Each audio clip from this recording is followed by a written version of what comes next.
দর্শক, জাতীয় সঙ্গীত পরিবর্তন করার জন্য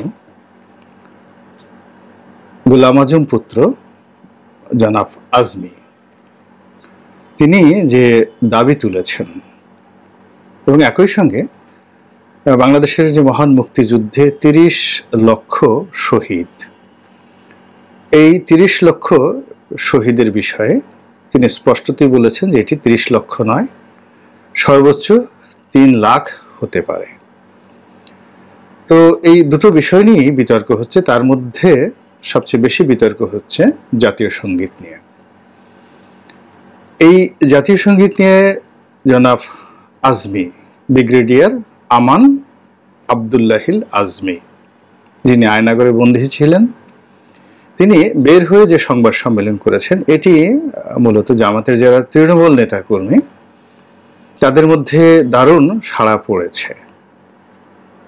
একই সঙ্গে যারা ইসলামপন্থী রয়েছেন, জামাতের ঠিক উল্টো রাজনীতি যারা করেন, আহলে সুন্নাত ওয়াল জামাতের যে সকল নেতৃবৃন্দ রয়েছেন তারা সহ তরুণ প্রজন্মের যে জেনারেশনটি মূলত জামাত প্রভাবিত, তারা কম বেশি সবাই এটাতে সমর্থন দিচ্ছেন।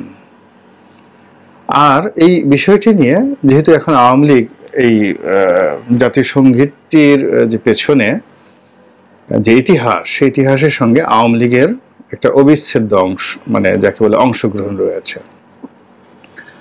তো স্বাধীনতা যে ঘোষিত হলো ২৬শে মার্চ ১৯৭১ সনে, তার অনেক আগে থেকেই এই জাতীয় সঙ্গীতটিকে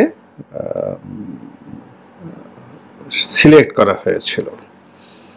তো এর মধ্যে অনেকগুলো গান, এবং সবচেয়ে বড় ব্যাপার হলো ওই সময়টিতে ছাত্রলীগের যারা নিউক্লিয়াস ছিলেন, সেই সিরাজুল আলম খান, আব্দুল কুদ্দুস মাখন, আসম আব্দুর রব, জনাব আব্দুর রাজ্জাক, এর বাইরে আরো অনেক, মানে তাদের জ্ঞান, গরিমা, মেধা, যোগ্যতা, সাংগঠনিক ক্ষমতা, এই প্রজন্মে কে কি মনে করেন জানি না, কিন্তু আমার কাছে মনে হচ্ছে যে আমি ব্যক্তিগতভাবে জনাব সিরাজুল আলম খানের একটা পশম বা একটা আঙ্গুলের সমান রাজনৈতিক মেধা, প্রজ্ঞা অর্জন করতে পারিনি। এবং জহির রায়হানের একটা বিখ্যাত লেখা আছে সময়ের প্রয়োজনে। তো সময় কতগুলো মানুষকে তৈরি করে। এখন যেমন সময়ে এই সমন্বয়কদেরকে তৈরি করেছে অনেককে আমরা দেখছি, ঠিক ৬০-এর দশকে সেই উত্তাল সময় যাদেরকে তৈরি করেছিল এই বাঙালির মুখপাত্র রূপে, তো তাদের যে দক্ষতা, অভিজ্ঞতা, অ্যাডাপশন এবং এই বাংলাদেশের রাজনীতিতে এখনো পর্যন্ত তাদের যে অবদান, ওই সমপর্যায়ের দ্বিতীয় কোনো নেতা এখন পর্যন্ত তৈরি হয়নি।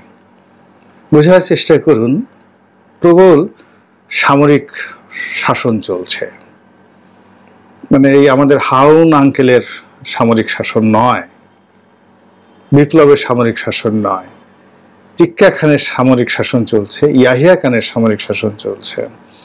এবং সেটি এত প্রবল ছিল যে আইয়ুব খানের মতো, যাকে বলা হয় আয়রন ম্যান, তিনিও পদত্যাগ করে ইয়াহিয়া খানকে দিয়েছিলেন যে আরো ডিজাস্টার করো।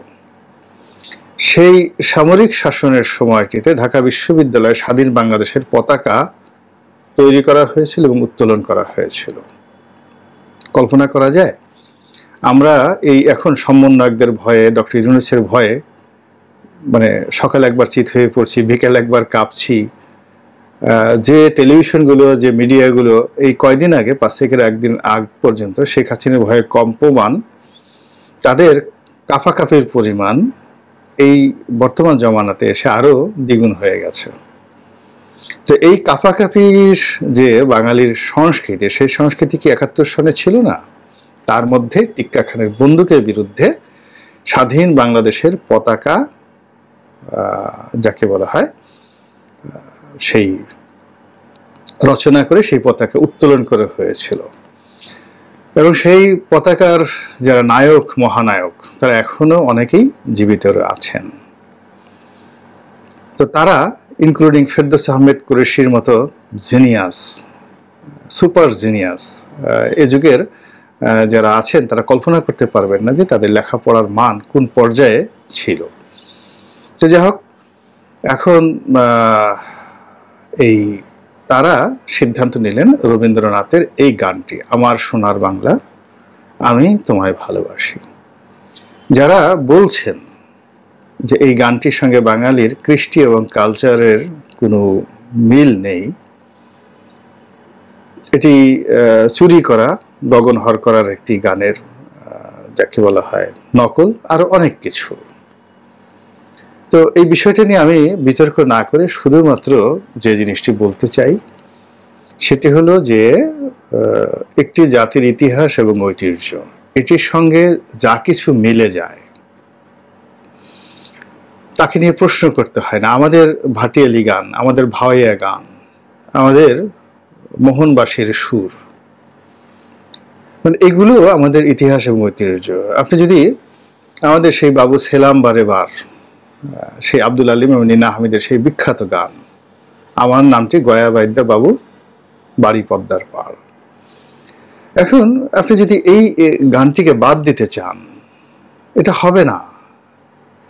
এই বাঙালি রক্তের সঙ্গে মিশে গেছে। পদ্মা নদী হয়তো কোনোদিন যদি নাও থাকে, কিন্তু এই গানটি অমর হয়ে থেকে যাবে। এখন এই যে আমার সোনার বাংলা আমি তোমায় ভালোবাসি, এই গানটি গেয়ে মুক্তিযোদ্ধারা মুক্তিযুদ্ধ করেছে 9 মাস। আমরা যদি এই 2002 সনে বা 2024 সনে 2000 শহীদের ভার আমরা বহন করতে না পারি এবং এই 2000 শহীদের রক্তের বদলা নেওয়ার জন্য আমরা গণভবনকে জাদুঘর বানানোর সিদ্ধান্ত নিতে পারি, তাহলে 3 লক্ষ বলেন আর 30 লক্ষ বলেন, তাদের সেই শহীদানের রক্ত এবং 9 বছরের অক্লান্ত পরিশ্রম এবং যুদ্ধ, তার জন্য কত বড় জাদুঘর হতে পারে। সেই জাদুঘর আমরা এই বাঙালি অনেক বছর করতে পারিনি। সেগুনবাগিচাতে ছোট্ট একটি মুক্তিযুদ্ধ জাদুঘর তৈরি হয়েছিল, তো আমরা সেই জাদুঘর করতে পারিনি। কিন্তু আমরা শেখ হাসিনার সঙ্গে রাগ করে পুরো গণভবনকে 11 সেই একর জায়গার উপর গণভবনকে আমরা জাদুঘর বানাচ্ছি। এর সঙ্গে আদর্শ কতটুকু, রাগ কতটুকু, ক্রোধ কতটুকু, ক্ষোভ কতটুকু, অন্যকে অপমান করার যে ইচ্ছা শক্তি সেটা কতটুকু, তার উপরেই জাদুঘরের ভবিষ্যৎ নির্ভর করবে। আমি অনেক আগে বলেছিলাম যে শেখ হাসিনা যে ভুলটি করলেন, বেগম জিয়ার বাড়িটি ভেঙে তাকে উচ্ছেদ করে যে ভুলটি করলেন, সেই ভুলের যে পরিণাম তাকে দিতে হবে। 32 নম্বরে যে বাড়িতে আক্রমণ করার কথা কেউ কখনো ভাবতো না, সেই বাড়িতে আক্রমণ করা হবে। বাস্তবে দেখেন তাই।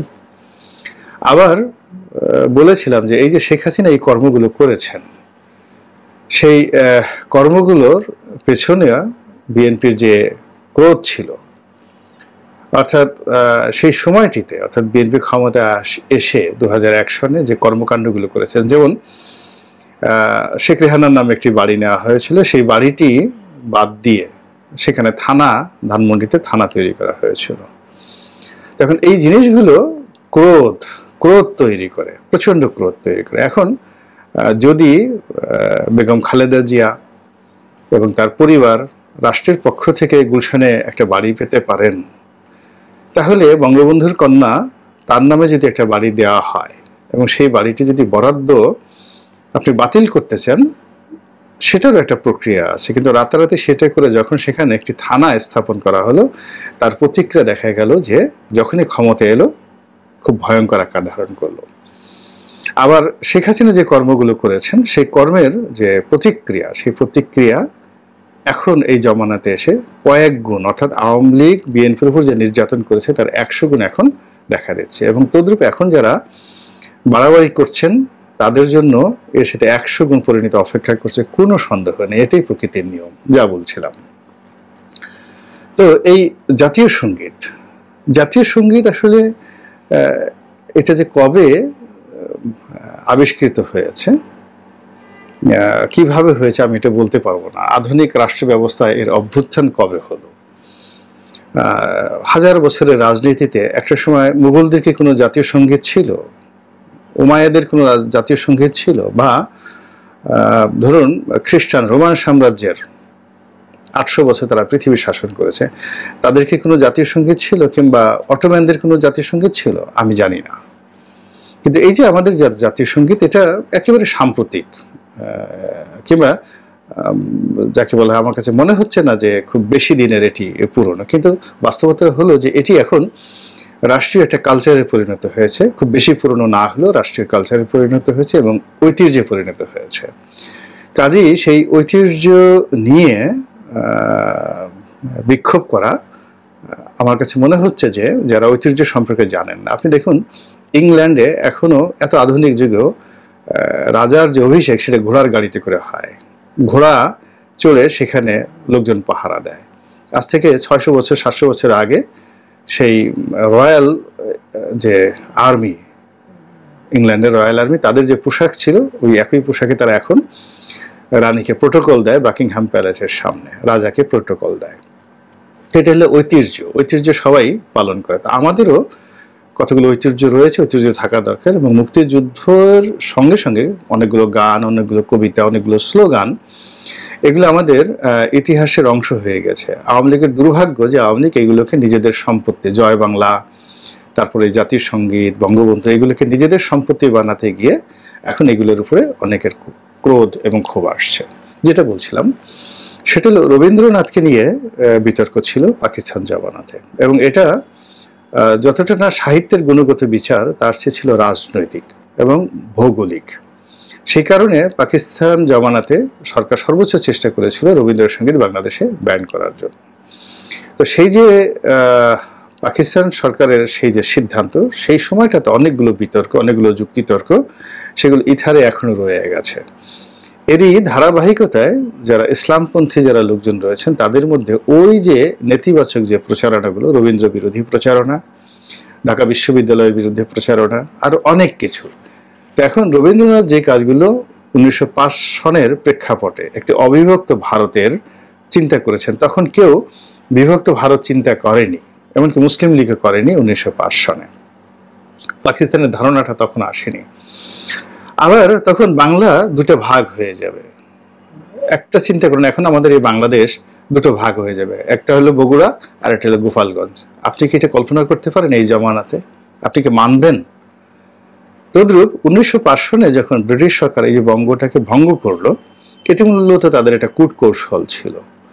তো সেই কূটকৌশলের ফলে কি হলো, আমাদের এই ভূখণ্ডের যারা মুসলিম সম্প্রদায়, তাদের লাভ হয়েছিল রাজনীতিতে, ভৌগোলিক অবস্থাতে, কিন্তু অ্যাজ এ হোল ইন্ডিয়ান সাবকন্টিনেন্টে এটা ব্রিটিশের জন্য মন্দ যে দৃষ্টান্তগুলো ছিল, সেই দৃষ্টান্তগুলোর অন্যতম।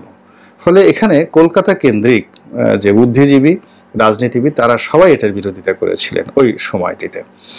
তো যা হোক, সেটি নিয়ে আমাদের এই অঞ্চলের মুসলমানদের মধ্যে যে নেতিবাচক প্রতিক্রিয়া রয়েছে, সেই প্রতিক্রিয়ারই ধারাবাহিকতায় এই জাতীয় সঙ্গীত নিয়ে আমাদের কিন্তু সেই প্রথম থেকে ইসলামপন্থীরা বিরোধিতা করে আসছিল। আমি মনে করি যে যারা জাতিসংগীতের পক্ষে কথা বলতে চান,